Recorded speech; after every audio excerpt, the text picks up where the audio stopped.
नमस्कार, मी सतीश हिकुलाल, माळशिरस तालुका, सोलापूर जिल्हा येथून आलेलो आहे।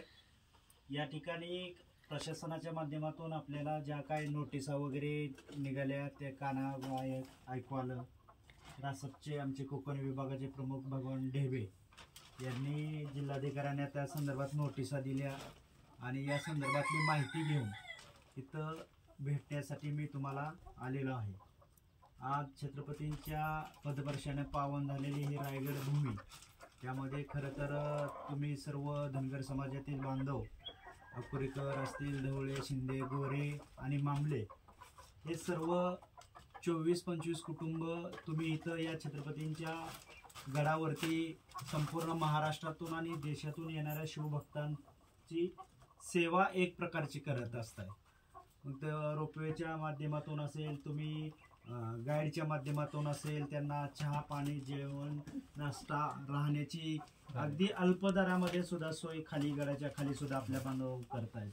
आणि संपूर्ण जगाला आणि महाराष्ट्राला छत्रपती शिवाजी महाराजांचे विचार, महाराज काय आहेत आणि या महाराजांनी हिंदवी स्वराज्यासाठी काय काय केलेलं आहे, त्यांच्या 18 पगड ज्या जाती आहेत, 12 बलुतेदार असतील, यांचं योगदान या स्वराज्यासाठी काय आहे, या येणाऱ्या नवीन पिढीसाठी तुम्ही प्रामुख्यानं पोचवण्याचं काम करताय।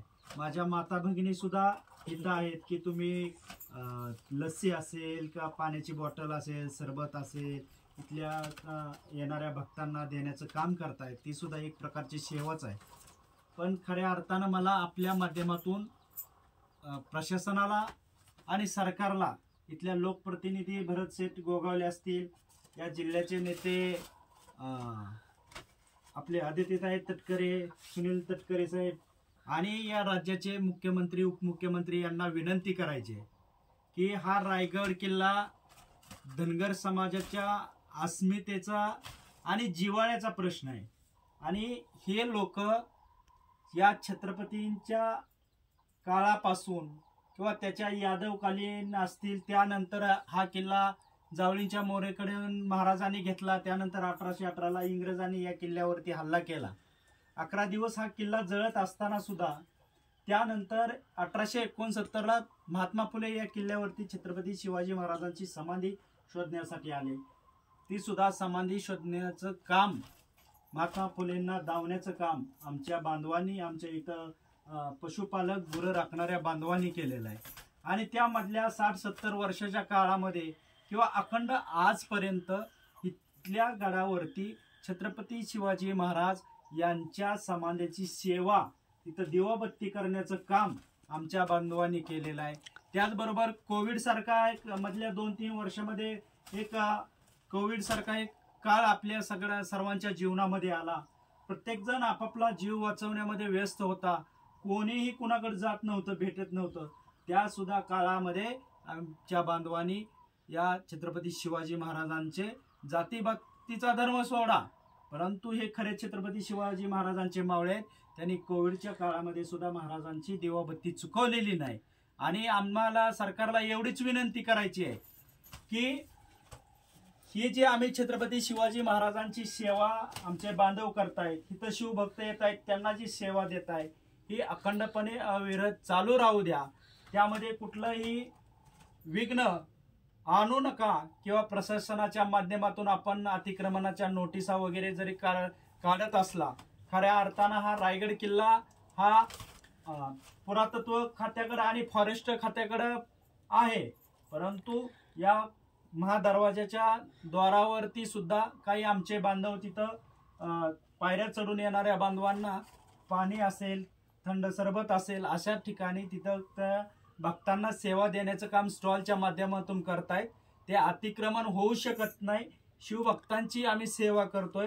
त्यामुळे माझं फॉरेस्ट खात्याला, पुरातत्व विभागाला आणि सरकारला विनंती आहे की हे आता इथं आमचे बांधव या पडक्या घरामध्ये अगदी कागद टाकून राहतायत म्हणजे काय, इथं काय शेती करत नाहीत किंवा इथं काय त्यांचं जास्त पसारा नाहीये, परंतु या किल्ल्यावरती सेवा देण्यासाठी जे काही संसाधन असतील, पाण्याच्या बाटल्या असतील किंवा जे मटेरियल आहे ते मटेरियल इथं ठेवता आलं पाहिजे।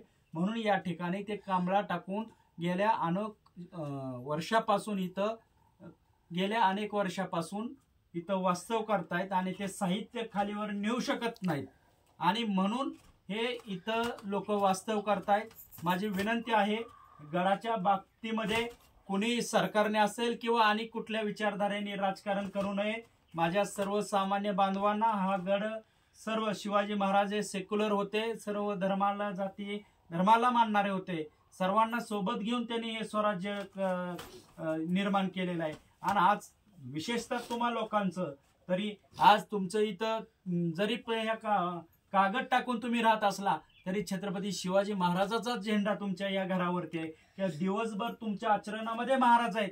तुम्ही दिवसभर येणाऱ्या लोकांना महाराज सांगता, जसं विठ्ठलाची पांडुरंगाची एखादा आमचा वारकरी भक्ती करतो तसं तुमचं 24 तास तुमच्या आचरणामध्ये छत्रपती शिवाजी महाराज आहेत, छत्रपती संभाजी महाराज आहेत। या स्वराज्यासाठी ज्या ज्या लोकांनी त्याग केला त्या लोकांचं आचरण करून तुम्ही या शिवभक्तांसमोर आपले महाराज सांगण्याचा प्रयत्न करतायत। मी यासाठीच इथं आलेलो आहे तुम्हाला सांगण्यासाठी की तुम्ही सर्वांनी एक संघ राहा, महाराजांची सेवा अखंडपणे चालू ठेवा। तुमच्यावर कुठलीही कारवाई शासनाच्या माध्यमातून होऊ देणार नाही।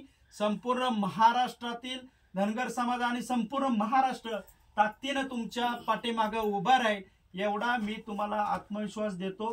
खरं तर मी काल रात्री इथं आलेलो आहे, परंतु रात्री पाऊस एवढा जोरदार खाली चालू होता त्यामुळं वरती येता आलं नाही, म्हणून आज आलोय तर भेटून जावं त्या या उद्देशाने आपणाला भेट करण्यात आले आहे।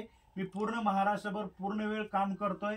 समाजाचे प्रश्न काय इतर लोकांचेही कुठलेही प्रश्न असतील जिथं सर्वसामान्य चांगल्या दृष्टीने जगत असतील आणि त्यांना जर जगण्यासाठी अडचण होत असेल तर तिथं मी प्रामुख्याने जातोय, उभा राहतोय, त्यांची शासन दरबारी भूमिका मांडतोय। या ठिकाणी तुम्हाला एवढंच आश्वस्त करतोय की संपूर्ण महाराष्ट्रातील धनगर समाज आणि संपूर्ण महाराष्ट्र तुमच्या पाठीमागे आहे, तुम्ही निश्चिंत राहावं एवढीच आपल्याला विनंती करतो आणि थांबतो। धन्यवाद। छत्रपती शिवाजी महाराज की जय, छत्रपती संभाजी महाराज की जय, जय भवानी, जय हिंद।